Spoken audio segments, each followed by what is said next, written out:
ఇంకెన్నాళ్ళు రెంటింట్లో ఉంటాం? సొంత ఇంటి కలను నెరవేర్చుకుందాం. Suman TV biggest property expo October 18th, 19th HSCC Novotel Hyderabad. ఇప్పుడే ఫ్రీ ఎంట్రీ కోసం కాల్ చేయండి. నెల్లూరు జిల్లా గుడ్లూరు మండలం దారకాని గ్రామంలో మా కుటుంబం మీద దాడి జరిగింది. ప్రధానంగా బలిజ కాపు వర్గాల మీద దాడులు కొనసాగుతూ ఉన్నాయి. అంశాలు వేరు, కారణాలు వేరు, రకరకాల కోణాలతో, రకరకాల అంశాలతో సామాజిక వర్గంగా బలిజ కాపు వర్గాల మీద ఆంధ్రప్రదేశ్లో దాడులు కొనసాగుతూ ఉన్నాయి. దానికి ఉదాహరణే కందుకూరు నియోజకవర్గంలోని దారకానిపాడు గ్రామంలో లక్ష్మీనాయుడు హత్య. లక్ష్మీనాయుడు కుటుంబం మీద దాడి జరిగింది. ముగ్గురు సోదరులని హతమార్చాలనే ప్రక్రియలో భాగంగా హత్యాకాండ కొనసాగింది. ఈ నేపథ్యంలో మా కుటుంబ సభ్యుడైన లక్ష్మీనాయుడి మీద దాడి నేపథ్యంలో లక్ష్మీనాయుడు హత్య గావించబడ్డాడు. 2వ తారీఖున దసరా పండగ గిఫ్ట్గా బలిజ వర్గాలకి లక్ష్మీనాయుడు మృతిని మాకు అందించడం జరిగింది.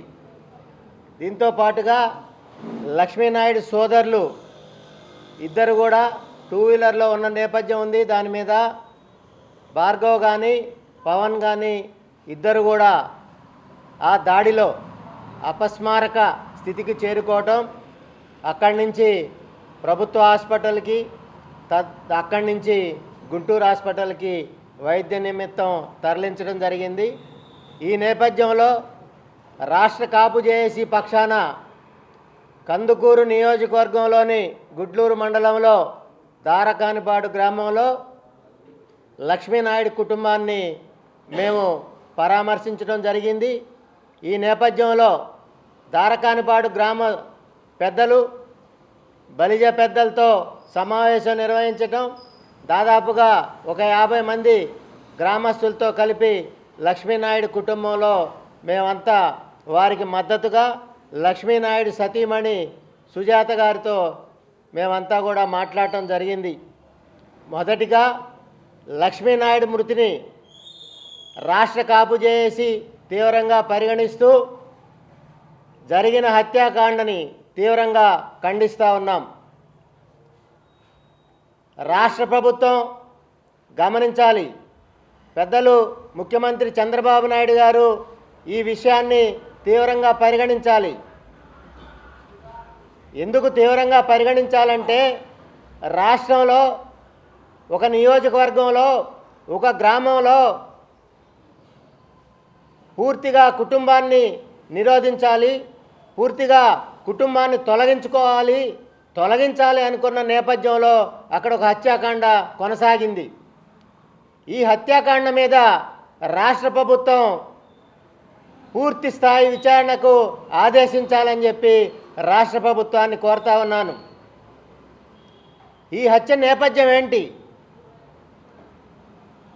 ఈ హత్య నిందితుడు ఒక్కడే చేశాడా, లేదా ఆ వ్యక్తికి మద్దతు ఇచ్చింది ఎవరు, పూర్తి స్థాయి సహకరించింది ఎవరు, ఆర్థిక వనరులో ప్రసక్తి జరిగిందా?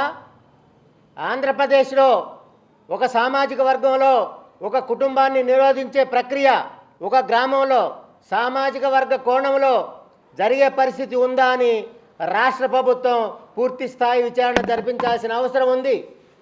ఈ అవసరం సామాజిక వర్గంగా బలిజలకే కాదు, కాపులకే కాదు, రాష్ట్ర ప్రభుత్వానికి కూడా అవసరం ఉందనే ప్రక్రియ రాష్ట్ర ప్రభుత్వ పెద్దలు గుర్తించాల్సిన అవసరం ఉంది.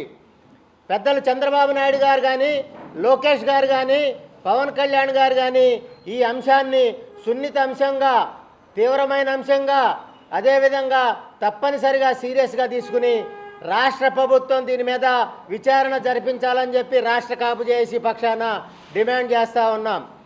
ఎవరైతే ఈ హత్యకి కుట్రదారులు ఉన్నారో తప్పనిసరిగా వారిని వెలికితీయాల్సిన అవసరం ఉంది. ఇది సామాజిక కోణంలో జరిగిందా, నిజంగానే ఇద్దరు వ్యక్తుల మధ్య దాడి కొనసాగిన నేపథ్యంలో ఒక వ్యక్తిని హతమార్చే ప్రక్రియలో జరిగిందా అనేది రాష్ట్ర ప్రభుత్వానికి తప్పనిసరిగా అవసరం.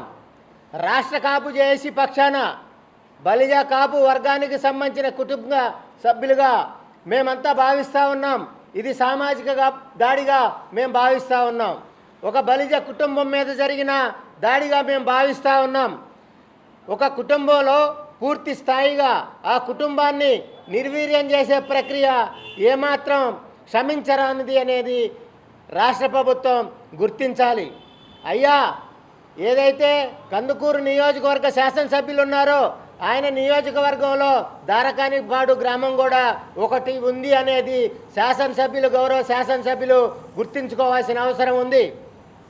నీ నియోజకవర్గంలో, నీ నియోజకవర్గ గ్రామంలో ఒక కుటుంబం మీద దాడి జరిగితే శాసనసభ్యులు, గౌరవ శాసనసభ్యులు నేటిదాకా స్పందించకపోవటం, అదేవిధంగా ఆ గ్రామంలో పర్యటించిన నేపథ్యంలో గ్రామ పెద్దలు చెప్తా ఉన్నారు, ఆవేదన చెందుతూ ఉన్నారు. అయ్యా, మా గ్రామంలో మా వర్గం మీద దాడి జరిగితే రాజకీయ కోణంలో కూడా మాకు మద్దతు కొనసాగట్లేదు.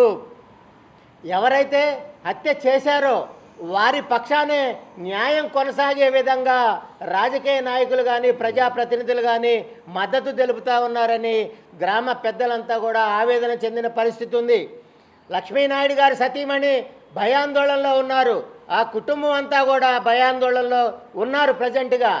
ఎందుకంటే వారికి ఈ హత్య జరగక ముందే, లక్ష్మీనాయుడు హత్య జరగక ముందే అనేక మార్లు బెదిరింపులు వచ్చిన నేపథ్యం వారు చెప్తా ఉన్నారు. అదేవిధంగా ఆ బెదిరింపుల నేపథ్యంలోనే లక్ష్మీనాయుడిని తొలగిస్తాం, తప్పనిసరిగా మిగిలిన వారిని కూడా తొలగించుకుంటాం, తప్పనిసరిగా కూడా ఇంట్లో మహిళల మీద కూడా దాడులు కొనసాగుతాయి అనే హెచ్చరికలు చేసిన నేపథ్యం కుటుంబ సభ్యులంతా కూడా, గ్రామస్తు నాయకులంతా కూడా చెప్తున్న నేపథ్యం ఉంది. దీని మీద అందుకనే రాష్ట్ర కాపు జేఏసీ పక్షాన, బలిజ సంఘాల పక్షాన, కాపు సంఘాల పక్షాన మేము డిమాండ్ చేస్తూ ఉన్నాం రాష్ట్ర ప్రభుత్వాన్ని. పూర్తి స్థాయి విచారణ రాష్ట్ర ప్రభుత్వం ఆదేశించాలని చెప్పి సవివరంగా కోరుతా ఉన్నాను. అదేవిధంగా లక్ష్మీనాయుడు గారి సోదరులు ఇద్దరు కూడా గుంటూరు హాస్పిటల్లో చికిత్స పొందుతూ ఉన్నారు. కోమాలోకి వెళ్ళిన నేపథ్యం ఉంది, వారు చావు దాకా వెళ్ళిన నేపథ్యం ఉంది. ఏదైతే ఆర్థిక పరిస్థితుల్లో చిన్న స్థాయి కుటుంబం అయిన లక్ష్మీనాయుడు గారి కుటుంబాన్ని రాష్ట్ర ప్రభుత్వం ఆదుకోవాలని చెప్పి డిమాండ్ చేస్తూ ఉన్నా. ఏదైతే విపత్తులు సంభవించిన నేపథ్యంలో రాష్ట్ర ప్రభుత్వం ఆర్థిక సహాయం చేస్తుందో, సామాజిక వర్గ కోణంలో రాష్ట్రంలో ఒక గ్రామంలో ఒక కుటుంబాన్ని నిరోధించాలి, ఒక కుటుంబాన్ని తొలగించుకోవాలి అనుకున్న నేపథ్యంలో జరిగిన హత్యాకాండలో రాష్ట్ర ప్రభుత్వం దీన్ని తీవ్రంగా పరిగణించి, పెద్దలు గౌరవ ముఖ్యమంత్రి గారు దీన్ని తీవ్రంగా పరిగణించి పూర్తి స్థాయి విచారణ జరిపించాలని చెప్పి కోరుతా ఉన్నాను. ఏదైతే ఈ హత్య వెనక కుట్రదారులు ఉన్నారో వారి వైఖరి ఏంటి, వారు ఏ విధంగా సహకరించారనే విచారణ జరిపించి తక్షణం కుట్రదారులను, మద్దతుదారులను అరెస్టు చేయాలని చెప్పి కోరుతా ఉన్నాను. రాష్ట్రంలో కూటమి ప్రభుత్వం కొనసాగుతూ ఉంది. ఈ నేపథ్యంలో సుదీర్ఘ అనుభవం ఉన్న ముఖ్యమంత్రి చంద్రబాబు నాయుడు గారు, వారి నాయకత్వంలో కొనసాగుతున్న రాష్ట్ర ప్రభుత్వం ఆంధ్రప్రదేశ్లో ఒక జిల్లాలో ఒక హత్యాకాండ కొనసాగితే దీని వెనక, ఈ హత్య వెనక కేసుల పరంపరలో జోక్యం చేసుకున్న రాజకీయ నాయకులు ఎవరనేది కూడా ముఖ్యమంత్రి గారు తెలుసుకోవాల్సిన అవసరం ఉంది.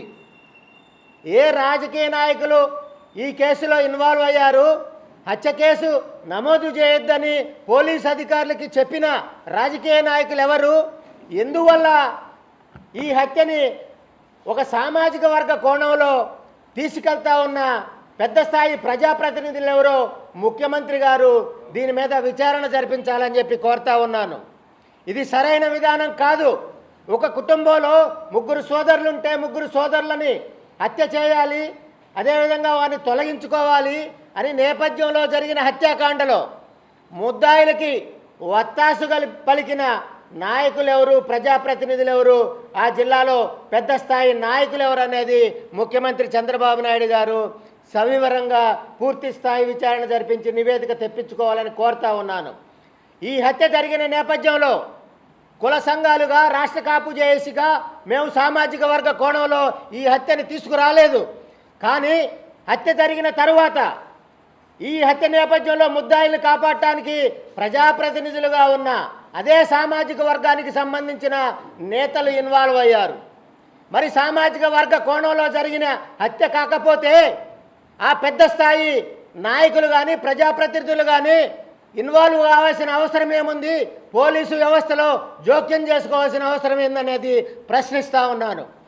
రాష్ట్రంలో కాపు బలిజ వర్గానికి సంబంధించిన ఒక కుటుంబం మీద దాడి జరిగితే బలిజ సంఘాలుగా, కాపు సంఘాలుగా రాష్ట్ర కాపు జేఏసీ తప్పనిసరిగా దీంట్లో జోక్యం చేసుకుంటుంది, రాష్ట్ర ప్రభుత్వం దృష్టికి తీసుకువెళ్తుంది. ముఖ్యమంత్రి గారి దృష్టికి కానీ, అదేవిధంగా హోంశాఖ దృష్టికి కానీ, హోంశాఖ మంత్రి గారి దృష్టికి కానీ తప్పనిసరిగా తీసుకువస్తాం. ఎందుకంటే రాష్ట్రంలో బలిజ కాపు వర్గాల మీద దాడులు కొనసాగుతూ ఉన్నాయి. ఈ సంఘటన రాష్ట్రంలో బలిజ కాపు వర్గాలని హతమార్చేందుకు జరిగిన సంఘటనలో ఒకటి ఉదాహరణగా రాష్ట్ర ప్రభుత్వం భావించాలి. తప్పనిసరిగా ఈ కేసులో ముద్దాయిలని ఏ విధంగా అరెస్టు చేశారో రాష్ట్ర ప్రభుత్వం తెలుసుకోవాలి. హత్య జరిగిన తర్వాత ముద్దాయిలుగా భావిస్తున్న వారు పోలీస్ స్టేషన్కి ఏ విధంగా వెళ్ళారు, ఏ విధంగా అరెస్టులు కొనసాగాయి, ఎటువంటి మర్యాదలు కొనసాగాయి కూడా రాష్ట్ర ప్రభుత్వం తెలుసుకోవాలి. అయ్యా ముఖ్యమంత్రి గారు చంద్రబాబు నాయుడు గారు, మీ సుదీర్ఘమైన నాయకత్వంలో రాష్ట్రంలో బలిజ కాపు వర్గాలు పెద్దన్న పాత్ర పోషించి ఈరోజు కూటమి ప్రభుత్వాన్ని అధికారాన్ని తెచ్చాయి. ఆ రోజు పవన్ కళ్యాణ్ గారు పెద్దన్న పాత్ర పోషించమన్నారు, మేము పోషించాం, కూటమిని అధికారంలో తెచ్చాం. తద్వారా కేంద్రంలో అధికారంలో బీజేపీ నాయకత్వంలో మోడీ గారు, పెద్దలు మోడీ గారు ప్రధానమంత్రిగా ఉన్నారు. ఇటువంటి రాష్ట్రంలో కాపు బలిజ మద్దతుతో అధికారంలో ఉన్న ప్రభుత్వంలో రాష్ట్రంలో కాపు బలిజల మీద దాడులు కొనసాగుతూ ఉన్నాయి. తప్పనిసరిగా ఈ దాడుల్ని ఆపాల్సిన బాధ్యత రాష్ట్ర ప్రభుత్వం మీద ఉంది. సవివరంగా విన్నవించుకుంటా ఉన్నాం. వెంటనే ఈ హత్యని ప్రోత్సహించిన వారిని కానీ, ఈ హత్య వెనక ఉండి మద్దతు తెలిపిన వారిని, కుట్రలో భాగస్వాములైన వారిని అరెస్టు చేయాలని చెప్పి డిమాండ్ చేస్తూ ఉన్నాం. అదేవిధంగా ఏదైతే లక్ష్మీనాయుడు గారు సతీమణి పదే పదే రోధిస్తూ చెప్తా ఉన్నారో, అయ్యా తమ కుటుంబానికి రక్షణ లేదు, ముద్దాయిలు బయటికి వచ్చినా వారికి బయట ఉండి మద్దతు తెలిపే కుట్రదారులైనా మమ్మల్ని బతకనివ్వరు, మా కుటుంబానికి రక్షణ లేదు, రక్షణ కల్పించే విధంగా రాష్ట్ర ముఖ్యమంత్రి గారికి, ప్రభుత్వానికి మా సమస్యని రాష్ట్ర ప్రభుత్వ దృష్టికి తీసుకెళ్లాలని పదే పదే రోధిస్తూ సుజాత గారు వేడుకుంటా ఉన్నారు. అందుకనే ముఖ్యమంత్రి గారిని, గౌరవ డీజీపీ గారిని, గౌరవ హోంశాఖ మంత్రి గారిని వేడుకుంటా ఉన్నాం. లక్ష్మీనాయుడు గారి కుటుంబానికి రక్షణ కల్పించండి. సమాజంలో లక్ష్మీనాయుడు గారి కుటుంబం బతికే విధంగా పోలీస్ శాఖచే రక్షణ కల్పించాలని చెప్పి విన్నవించుకుంటా ఉన్నాం. వారు చెప్తా ఉన్నారు, లక్ష్మీనాయుడు గారు సతీమణి సుజాత గారు కానీ, వారి కుటుంబ సభ్యులు కానీ, అదేవిధంగా బలిజ గ్రామ పెద్దలు కానీ పదే పదే చెప్తా ఉన్నారు, ఆ కుటుంబానికి ప్రాణహాని ఉంది, ఆ గండం నుంచి రాష్ట్ర ప్రభుత్వం గట్టెంకించే విధంగా రక్షణ కల్పించాలని కోరుతా ఉన్నారు. తక్షణం ఆ కుటుంబానికి రక్షణ కల్పించే విధంగా పోలీస్ శాఖ చర్యలు తీసుకోవాలని చెప్పి కోరుతా ఉన్నాను. Thank you.